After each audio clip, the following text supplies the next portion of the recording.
Donc nous allons voir maintenant comment la réflexion peut être utilisée pour obtenir une lumière polarisée, la réflexion sur une interface entre deux milieux d'indices différents. Alors la réflexion sur une interface dépend de la polarisation. On peut donc définir les deux polarisations orthogonales que sont la polarisation transverse électrique avec le champ électrique normal par rapport au plan d'incidence, qui est une onde dite polarisée S, et d'autre part une onde qu'on appelle transverse magnétique, avec cette fois-ci le champ magnétique orthogonal au plan d'incidence, le champ électrique dans le plan d'incidence, qu'on appelle une onde polarisée P. Si on s'intéresse ici dans ce cas-là à la réflexion des intensités lumineuses, à ce moment-là, c'est les coefficients de Fresnel, la norme au carré de ces coefficients de Fresnel pour chacune des polarisations. Et vous voyez que, comme vous le savez, donc les coefficients de Fresnel sont issus évidemment des équations de Maxwell que l'on applique à l'interface. Et donc la réflectivité dépend des impédances relatives des deux milieux et de l'angle d'incidence sur l'interface. Donc ici, vous voyez, on peut tracer à partir de ça, pour une interface ici, donc R avec un indice de 1 et vert qui est un indice de 1,5, on peut tracer en fonction de l'angle d'incidence, donc de 0 à 90 degrés, la réflectivité dans les deux polarisations et la transmission qui sont associées. Alors comme le milieu n'est pas absorbant, la transmittance et la réflectance, ou la transmission et la réflectivité, la somme des deux fait 1. Donc on observe donc des comportements d'abord communs, c'est que pour les incidences normales, on retrouve les deux équations que vous connaissez sûrement déjà.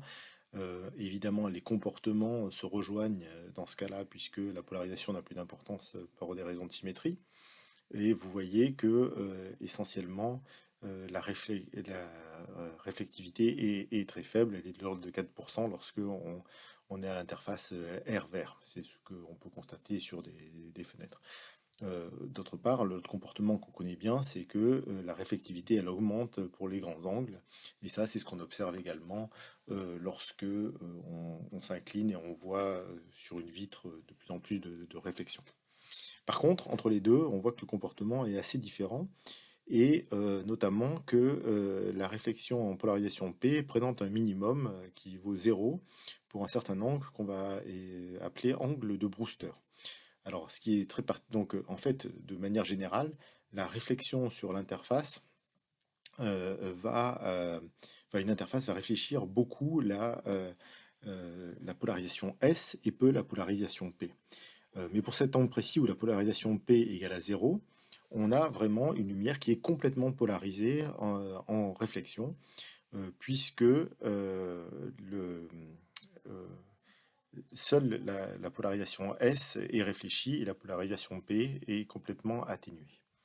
Alors, si on était en réflexion d'un indice plus élevé vers un indice moins élevé, par exemple du vert vers l'air, on aurait en fait le même style de comportement, sauf que ce qui arrive ici à 90 degrés arriverait à l'angle critique, donc toute cette courbe serait en fait déplacée et compressée jusqu'à l'angle critique, où là la transmission serait de 0 et la réflexion passerait à 1. Comme attendu. Donc le comportement, cet angle de Brewster existe, que l'on soit sur une réflexion d'un indice faible vers un indice élevé ou l'inverse, pour peu que, par contre, il faut que la réflexion se fasse sur un, un milieu diélectrique, évidemment.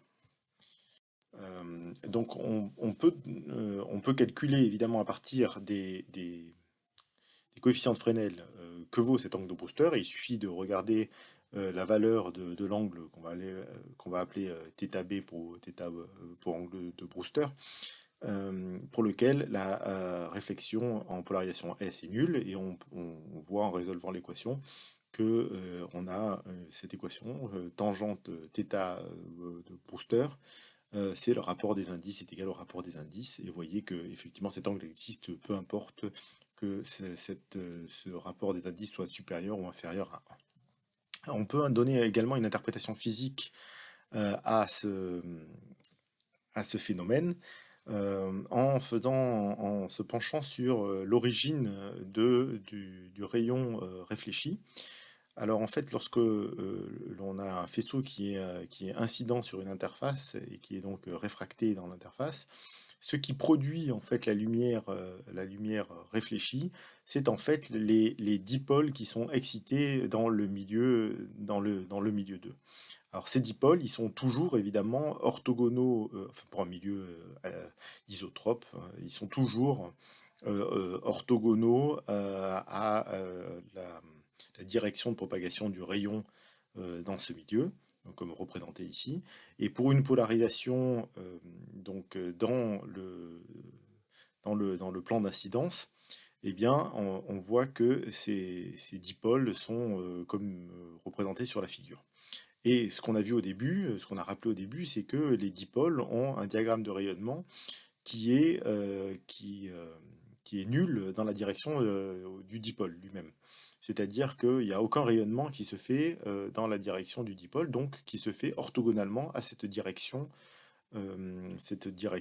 réfractée.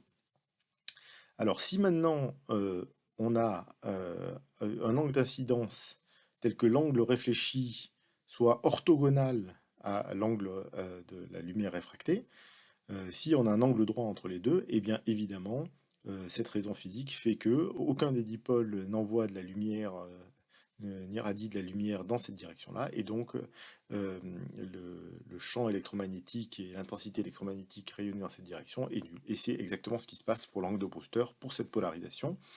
On a donc la formule suivante, c'est que l'angle d'incidence plus l'angle de, de transmis est égal à pi sur 2.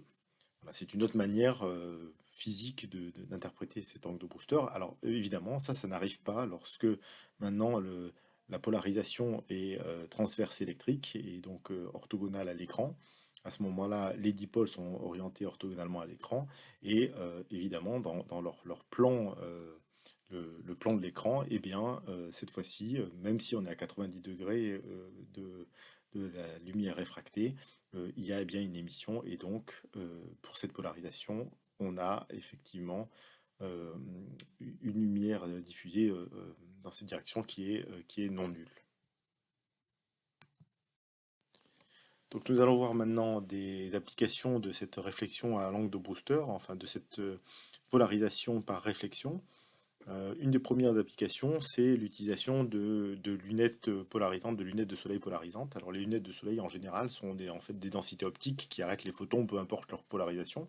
Mais il y a une manière plus subtile d'atténuer la lumière en extérieur pour pas être ébloui, c'est l'utilisation d'une polarisation. Donc l'idée est la suivante, c'est que quand on est donc en extérieur, la plupart des surfaces du paysage qui nous entoure, qui sont plates et qui réfléchissent beaucoup la lumière du soleil, de type l'océan, la neige ou d'autres surfaces planes, sont essentiellement des surfaces diélectriques qui vont, pour la plupart, réfléchir surtout une lumière qui est donc polarisée avec une polarisation transverse électrique, c'est-à-dire une polarisation rectiligne horizontale.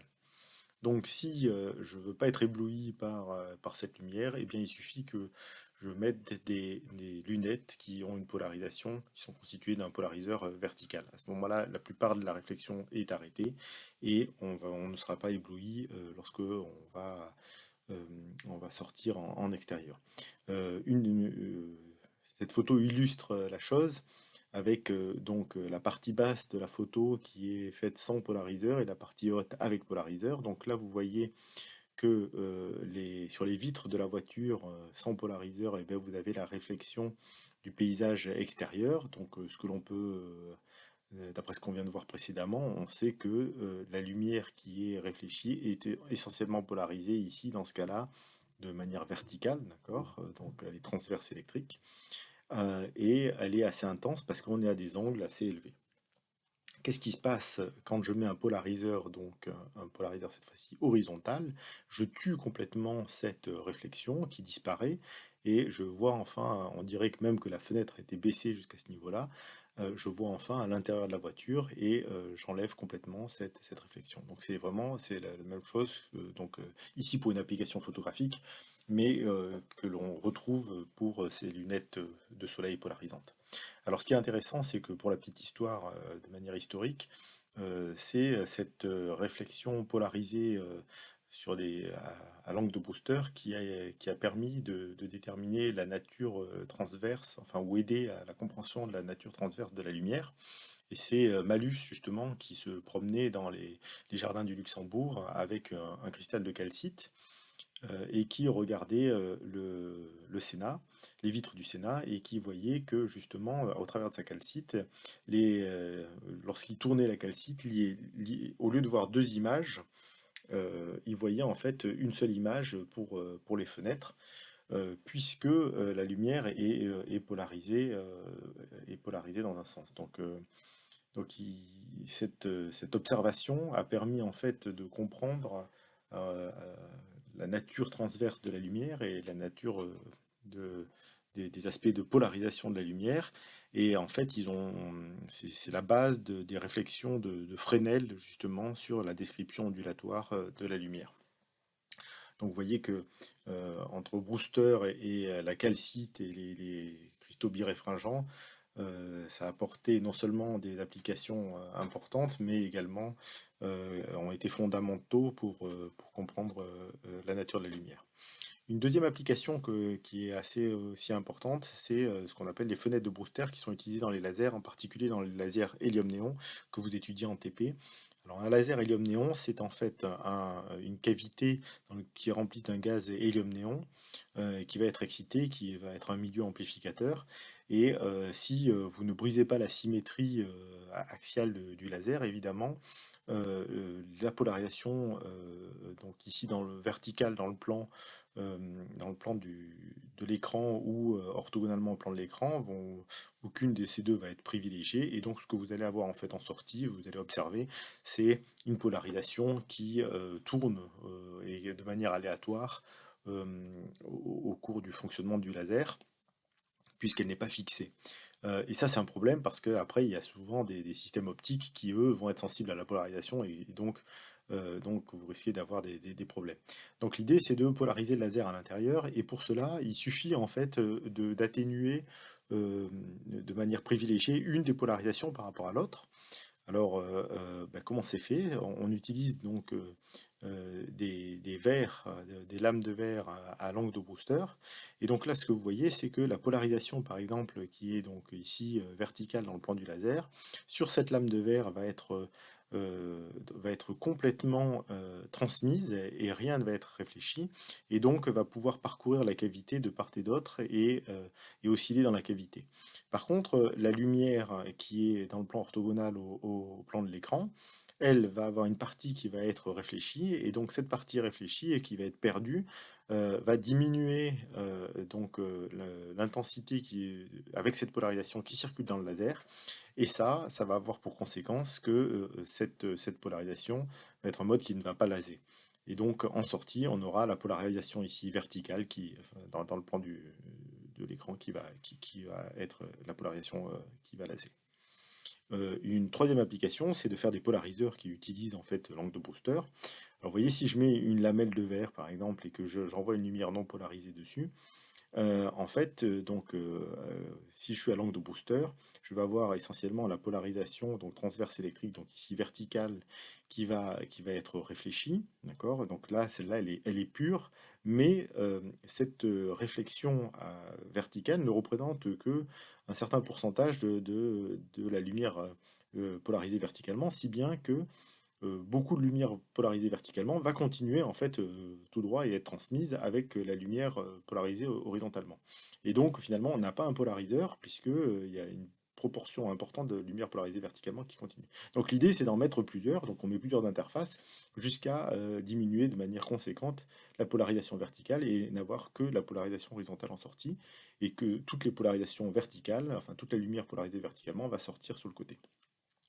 Alors, donc on peut faire un stack d'interfaces. On peut aussi être plus malin et faire une sorte de cavité Fabry-Pérot dans lequel les interférences vont faire que la lumière finalement fait plusieurs allers-retours dans la cavité et rencontre donc plusieurs fois l'interface et va donc transmettre essentiellement une polarisation, la polarisation ici horizontale, et réfléchir la polarisation verticale.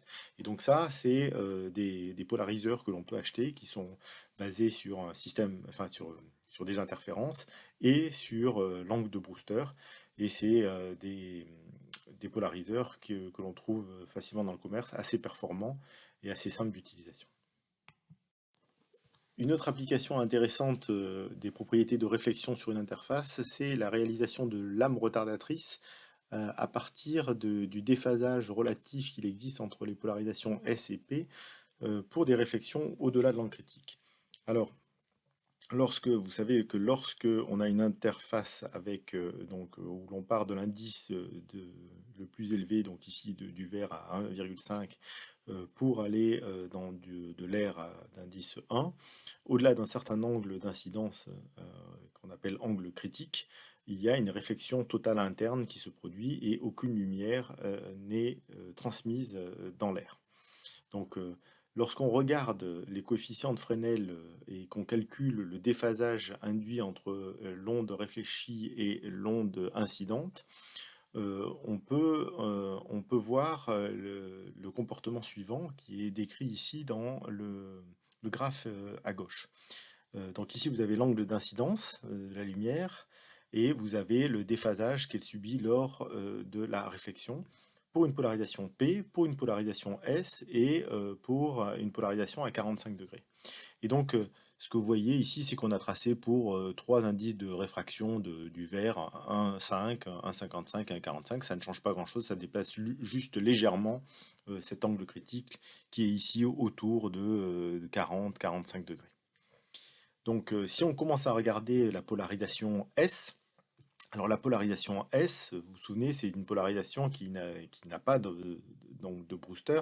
En dessous de l'angle critique, en fait, elle est constante et elle vaut 0, donc il n'y a pas de déphasage lors de la réflexion. À partir de l'angle critique, ce déphasage va augmenter de manière monotone jusqu'à atteindre pi pour une incidence rasante. Alors, l'origine physique de ce déphasage, il vient du fait que vous vous souvenez que quand vous avez une réflexion totale interne, en fait, il y a une partie de la lumière qui est en fait évanescente, qui rentre dans l'air et qui est évanescente, et qui va donc pénétrer en quelque sorte dans l'air et passer un certain temps dans l'air, et donc induire un certain retard et un certain déphasage sur la réflexion. Et c'est cela que l'on observe ici. Lorsque l'on prend la polarisation P, alors en dessous de l'angle critique, ce qu'on voit, c'est qu'elle vaut 180 degrés et puis d'un coup, elle passe à 0 degré, donc il y a un saut de pi. Ce saut de pi, en fait, il apparaît lorsque on est à l'angle de Brewster. Donc il y a un saut de pi qui apparaît à ce moment-là. Par contre, pour ce qui nous concerne, c'est-à-dire au-delà de l'angle critique, ce que l'on voit, c'est qu'on a à peu près le même comportement, c'est-à-dire qu'on part de 0 de déphasage à l'angle critique et on va atteindre pi quand on sera en incidence rasante à 90 degrés. Mais par contre, ce qui est très intéressant, c'est que les deux courbes ne sont pas confondues et que lorsqu'on fait la différence entre les deux courbes, donc la différence de phase à la réflexion entre les deux courbes, on obtient cette courbe noire, et cette courbe noire, vous voyez que donc elle part de 0, elle va à 0 cette fois-ci, mais elle passe par un maximum, et ce maximum autour de 50-55 degrés représente un déphasage de 45 degrés. Et donc ça veut dire quoi? Ça veut dire que si vous rentrez avec une onde polarisée rectilignement à 45 degrés, donc ici cette onde est représentée en polarisation entre la polarisation S et la polarisation P, donc vous voyez, on rentre, on fait une première réflexion totale interne ici avec un angle qui vaut environ 50 degrés, on obtient une ellipse, c'est-à-dire on commence à avoir un déphasage entre les deux composantes S et P, qui vaut 45 degrés. Et quand on va faire une deuxième réflexion totale interne, on va obtenir un deuxième déphasage à 45 degrés. Et donc, on va obtenir un déphasage de 90 degrés. Et ce que l'on vient de faire, c'est qu'on vient de faire une lame qui est une lame quart d'onde.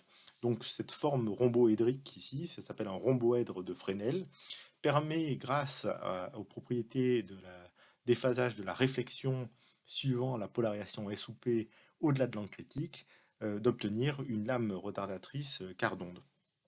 Si vous mettez deux lames retardatrices quart d'onde, vous obtenez une lame demi-onde, évidemment. Alors, ce qui est très intéressant, c'est que ce déphasage, vous voyez, donc l'indice dépendant très peu de la longueur d'onde, il est constant sur pratiquement toute la plage du visible, et donc ces lames déphasantes sont des lames qui ont le même déphasage, quel que soit pratiquement, enfin pour une large bande spectrale, pratiquement pour tout le visible. Et vous vous souvenez, c'est pas du tout le cas des lames minces qu'on obtient à partir de milieux biréfringents rectilignes, qui dépendent, eux, beaucoup de la longueur d'onde. Alors nous allons voir maintenant une autre propriété de la polarisation des matériaux, qui est ce qu'on appelle la biréfringence circulaire. Donc on a vu précédemment la biréfringence rectiligne. Donc biréfringence veut dire qu'il y a deux indices de réfraction, et circulaire que ces indices de réfraction ne sont pas liés, comme dans la biréfringence rectiligne, à des modes de propagation de polarisation propres, ou disons des modes neutres qui sont rectilignes, mais cette fois-ci circulaires, c'est-à-dire que il y a un indice de réfraction qui est associé à la polarisation circulaire gauche et un autre indice associé à la polarisation circulaire droite. Cette propriété s'appelle aussi de l'activité optique, donc les matériaux qui ont la propriété de biréfringence circulaire sont dits optiquement actifs.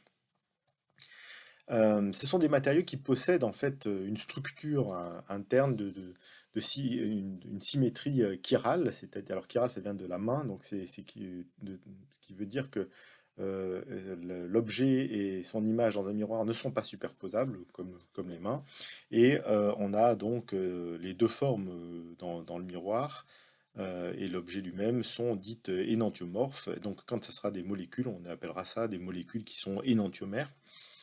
Donc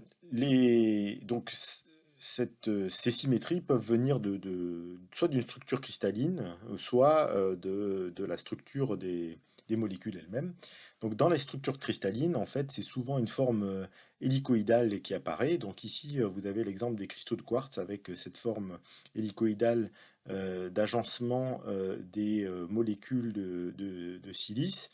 Alors si vous vous souvenez bien, alors suivant cet axe ici, là, donc vertical, alors si vous vous souvenez bien, en fait on a déjà rencontré le quartz comme un cristal qui a une biréfringence rectiligne, mais la biréfringence rectiligne, elle est obtenue lorsque la lumière se propage dans un plan, sur une direction qui n'est pas celle de l'axe optique. Vous vous souvenez que l'axe optique, justement, normalement définit la propagation suivant l'axe optique définit, au moins pour la biréfringence rectiligne,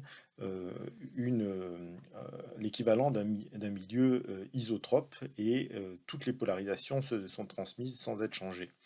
Alors en fait, donc, à un ordre supérieur, dans le cristal de quartz, lorsqu'on se propage suivant l'axe optique, il n'y a plus de biréfringence rectiligne, bien sûr, mais apparaît elle laisse place, si je puis dire, à cette biréfringence circulaire, qui peut être donc sous deux formes énantiomorphes, hein, donc gauche ou droite. Okay. Les molécules, eh bien, il suffit qu'elles aient en fait un centre qu'on appelle un centre chiral pour avoir cette propriété, au moins de manière locale. Donc les modes propres sont donc les modes les modes propres de polarisation, c'est-à-dire les modes qu'on appelait neutres aussi, dans ces matériaux qui se propagent sans être modifiés, sont les modes de propagation de polarisation circulaire gauche et circulaire droit. Alors évidemment, ces matériaux, ils peuvent présenter une absorption suivant un type de polarisation. À ce moment-là, donc s'il y a une absorption, on va parler de dichroïsme circulaire, comme on a parlé de dichroïsme rectiligne pour le cas de la polarisation des milieux biréfringents rectilignes. Et à ce moment-là, donc ce que vous avez, c'est vous obtenez un polariseur circulaire, c'est-à-dire qui polarise, qui laisse passer une polarisation circulaire et qui absorbe l'autre complètement. Si les matériaux sont transparents, alors on a vraiment affaire à vraiment une biréfringence associée à deux indices de réfraction, chacun associé à une polarisation circulaire. Et donc on dit que ces matériaux présentent une activité optique. C'est une autre manière de dire la même chose. Donc les matrices de Jones associées à la biréfringence circulaire en fait sont identiques aux matrices de Jones associées à la biréfringence rectiligne. Il suffit de les écrire dans la base des polarisations gauche-droite au lieu de la base des polarisations XY, par exemple. Donc à ce moment-là, un polariseur va s'écrire exactement de la même manière dans cette base-là. Il suffira donc de changer de base ensuite, si on veut passer de polarisation gauche-droite à des polarisations rectilignes, enfin suivant les axes XY. Donc pour une lame transparente, donc présentant une biréfringence circulaire, dans la base des vecteurs de polarisation de Jones gauche-droite, la matrice, elle s'écrit, vous reconnaissez la même matrice, donc diagonale dans cette base de polarisation propre, avec donc un déphasage relatif entre les deux. Et ce déphasage relatif prend la même forme que pour la biréfringence rectiligne, mais cette fois-ci associé avec un delta n qui est associé à l'indice de réfraction de la polarisation circulaire droite moins l'indice de réfraction de la polarisation circulaire gauche. Voilà, donc ce qui est important par contre dans ce cas-là, et l'utilisation essentielle des lames biréfringentes circulaires, c'est des lames dans lesquelles on entre avec une polarisation rectiligne suivant un angle θ. Et c'est ce que nous allons étudier maintenant. Donc pour ce faire, on commence par écrire la polarisation rectiligne sur l'angle θ comme une polarisation gauche et une polarisation droite avec les préfacteurs qu'il faut. Donc ça arrive de manière assez immédiate. Et une fois qu'on a fait ça, puisque la matrice de Jones dans cette base gauche-droite est diagonale, on arrive facilement à obtenir la polarisation en sortie qui s'écrit de manière très simple, immédiate, comme ceci. Et là, on reconnaît en fait finalement une polarisation rectiligne qui a tourné d'un angle moins phi sur 2, c'est-à-dire la moitié de l'écart du déphasage entre la polarisation circulaire gauche et la polarisation circulaire droite. Donc le matériau, on dit que pour cela qu'il a un pouvoir rotatoire qu'on va appeler alpha, et qui est sa capacité à faire tourner la polarisation rectiligne d'un certain angle. Et donc on définit donc ce pouvoir rotatoire comme, d'après ce qu'on vient de voir, on peut le redéfinir à partir, l'écrire disons à partir de l'écart d'indice entre la polarisation circulaire gauche et droite. Enfin droite et gauche, pardon. Alors il faut faire très attention, hein, il y a les deux conventions qui existent. Donc de droite et gauche sur la longueur d'onde dans le vide multipliée par l'épaisseur du milieu. Donc finalement, ces lames biréfringentes circulaires ont la capacité, ou bien ce matériau, enfin ce milieu biréfringent circulaire a la capacité de faire tourner une polarisation rectiligne d'un certain. Donc le pouvoir rotatoire peut être positif ou négatif. Donc on parlera de substances qui sont lévogires s'il est négatif et dextrogires s'il est positif. Alors lévogire, ça veut dire que quand on regarde la lumière qui arrive vers nous, la polarisation tourne dans le sens inverse des aiguilles d'une montre. Par contre, dextrogire, c'est évidemment dans le sens des aiguilles d'une montre. On va définir aussi ce qu'on appelle un pouvoir rotatoire spécifique qui prend deux formes lorsque c'est des composants constituants qui ont une propriété de pouvoir rotatoire en solution. À ce moment-là, on va renormaliser en divisant par la concentration massique et l'épaisseur du matériau traversé, enfin, ou de la solution traversée. Et par contre, quand ce sont des composants purs, on divisera simplement par l'épaisseur du matériau traversé. Ici, je vous ai mis quelques exemples donc de fructose ou de dextrose qui sont des sucres. Donc les sucres ont des pouvoirs rotatoires très importants. Alors vous notez que les signes ici sont a priori, on pourrait avoir une forme énantiomérique du fructose ou du dextrose qui a le signe opposé. Mais ici, on parle bien de molécules qui sont issues de systèmes d'organismes vivants et qui donc ont une forme, et c'est ça là, un peu, c'est ça une forme assez remarquable des systèmes vivants, c'est que ils produisent des molécules qui ont une chiralité qui est bien définie. Alors, vous voyez aussi ce qui est assez intéressant, c'est que le dextrose a un nom qui fait directement référence à ses propriétés d'extrogir, donc ses propriétés optiques, d'activité optique. La nicotine, de la même manière, donc naturelle, et l'évogir, et l'acide tartrique et dextrogir. Alors, l'acide tartrique a un rôle particulier parce que c'est lui qui a été étudié en premier comme par Pasteur pour les études justement de pouvoir rotatoire. Et Pasteur justement a comparé l'acide tartrique qui a été généré de manière, enfin par des organismes vivants, qui a une forme donc d'extrogir, qui est ici donc qui cristallise de manière d'une certaine manière.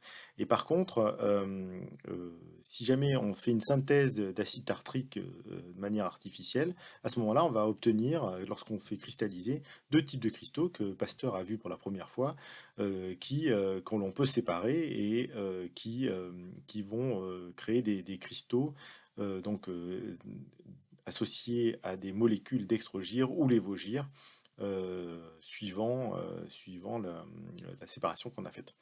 Et donc, ici, vous avez d'ailleurs les molécules hein, donc, qui sont associées. Il existe même une forme méso de ce type de molécules. Et alors, ce qui est très intéressant, juste pour l'histoire, c'est que donc Pasteur, en fait, en observant ça, se rend compte, donc évidemment, il ne connaît pas la structure sous-jacente des molécules qui expliquerait une telle différence. Et donc, en voyant ça, il se dit que les organismes vivants ont une propriété particulière supplémentaire par rapport aux molécules qu'on rencontre dans la nature. Et il essaie de comprendre d'où peut bien provenir cette propriété, qu'est-ce qui fait la spécificité du vivant finalement. Bon, ben, il n'arrive pas à apporter une réponse et finalement donc, il va se détourner de ses études sur la polarisation et le pouvoir rotatoire pour finalement s'attacher à d'autres études qui l'ont rendu célèbre sur la recherche de vaccins.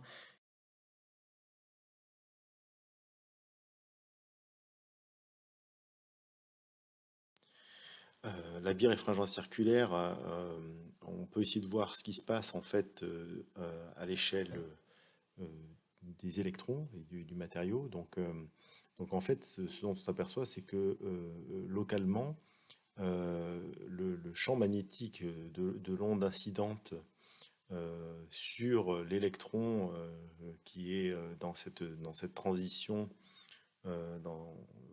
électronique, avec une structure localement hélicoïdale, en fait, donc va induire un courant qui produit donc dans cette sorte de spire, de spire de structure locale, donc un dipôle. Et donc le déplacement électronique, c'est celui que l'on considère d'habitude qui vient de la permittivité relative, plus un nouveau terme qui vient en fait donc du courant induit par le champ magnétique euh, apporté par la lumière, et donc qui est proportionnel à ce champ magnétique, enfin disons au flux magnétique, c'est-à-dire à la dérivée du champ magnétique. Et donc le coefficient de proportionnalité qui dépend du matériau, noté ici, est A. Donc on obtient, en utilisant l'équation de Maxwell, on peut réécrire cette équation de cette manière-là, et on voit que on a un nouveau terme qui apparaît, qui est en vectoriel en rotationnel, pardon, du champ électrique. Alors en fait, ce coefficient de proportionnalité du rotationnel de E, on peut redéfinir un vecteur donc, qui est égal à état k, qu'on a appelé vecteur de gyration, et qui est un vecteur qui caractérise la capacité qu'a localement la géométrie, la symétrie hélicoïdale du matériau à générer un déplacement électrique qui est légèrement différent du déplacement qu'on aurait sans cette symétrie locale.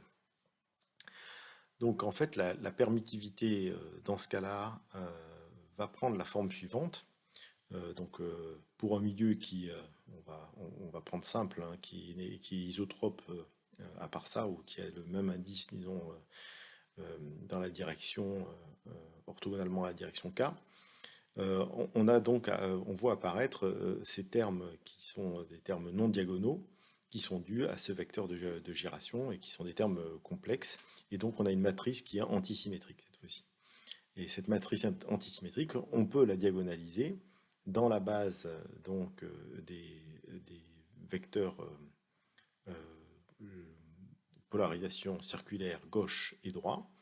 Et lorsqu'on la diagonalise, on peut lui associer donc des indices qui sont un indice de réfraction pour la polarisation circulaire droite et pour la polarisation circulaire gauche, qui vérifie cette formule. Alors là, vous voyez en fait que donc ce vecteur de gyration intervient dans l'écart des indices, et on peut réécrire donc le déphasage à partir du vecteur de gyration.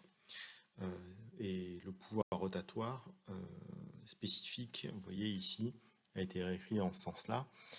Il est proportionnel au vecteur de gyration. Je vous ai encore mis quelques valeurs qui, ici, qui sont les valeurs du quartz, et qui montrent à quel point donc l'activité optique a plusieurs applications, en particulier pour suivre des molécules biologiques et pour la biochimie. Donc pour suivre entre autres les taux de sucre de certaines solutions, ou de manière plus complexe, on va dire, pour suivre des solutions avec plusieurs types de molécules chirales. Dans ce cas-là, on fait une spectroscopie de dichroïsme circulaire. Ici, vous avez un exemple avec plusieurs molécules biologiques qui ont des spectres différents et des chiralités différentes. Et vous voyez donc ici en abscisse la longueur d'onde et en ordonnée en fait le pouvoir rotatoire de la solution. À partir de là, on peut déterminer en fait les concentrations et la chiralité des molécules en présence. Il existe une autre version un peu plus complexe encore de spectroscopie vibrationnelle de dichroïsme circulaire, qui mesure en fait donc le dichroïsme pour des états vibrationnels particuliers. Et donc c'est basé sur une spectroscopie Raman. Ici vous voyez donc l'axe des X qui est les nombres d'ondes. Et en Y, ici, vous avez un spectre d'absorption où l'on voit très bien se dessiner les différentes modes de vibration des molécules en présence. Et par contre, lorsqu'on regarde la rotation, le pouvoir rotatoire, on voit en fait des différences et on voit ainsi apparaître on peut déterminer pour chaque centre chiral des molécules son pouvoir rotatoire spécifique et donc avoir une information plus précise sur la solution que l'on observe. Alors pour obtenir des polariseurs circulaires, c'est-à-dire qui présentent un dichroïsme circulaire, en fait c'est pas évident de trouver des matériaux adéquats, des matériaux notamment qui présentent un fort dichroïsme circulaire. Et donc ce que l'on fait, c'est que on utilise en fait plutôt que d'avoir un matériau qui a un dichroïsme circulaire, on utilise une lame biréfringente rectiligne quart d'onde et un polariseur rectiligne qui présente un dichroïsme rectiligne alors, à ce moment-là. Parce que les deux, on sait les faire assez facilement à l'aide de molécules étirées dans une direction qui présentent soit une absorption, soit pas d'absorption. Et donc ça, c'est assez facile à faire. Et donc vous voyez alors comment on arrive à faire une sorte d'équivalent de polariseur circulaire.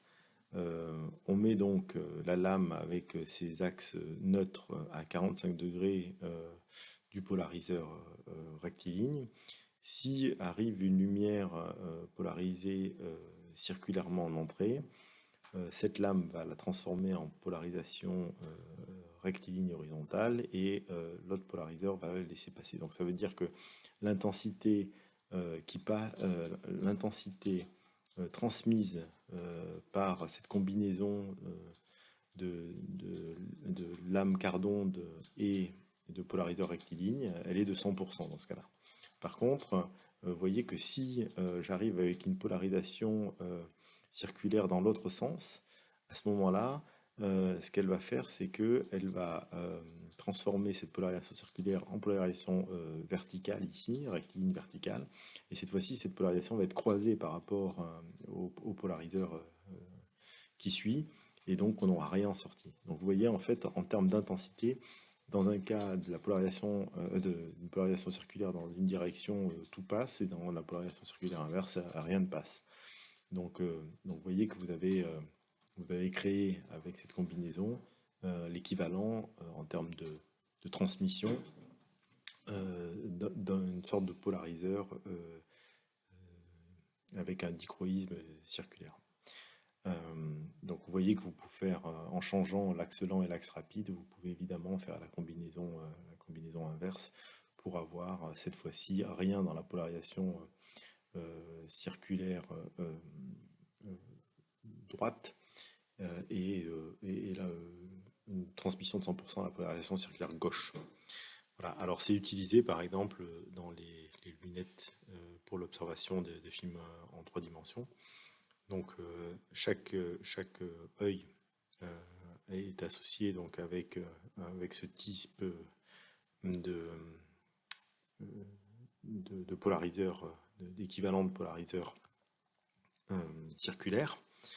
La seule chose qu'il faut faire, c'est projeter alternativement une image qui représente la vision de l'œil gauche et puis la vision de l'œil droit sur l'écran. Alors comment on fait? Ça c'est un exemple, il y a plein de techniques différentes, hein, mais vous avez un vidéoprojecteur, d'accord, qui envoie successivement non polarisé, mais ce qui a été pris par une caméra qui était en position d'œil gauche et d'œil droit.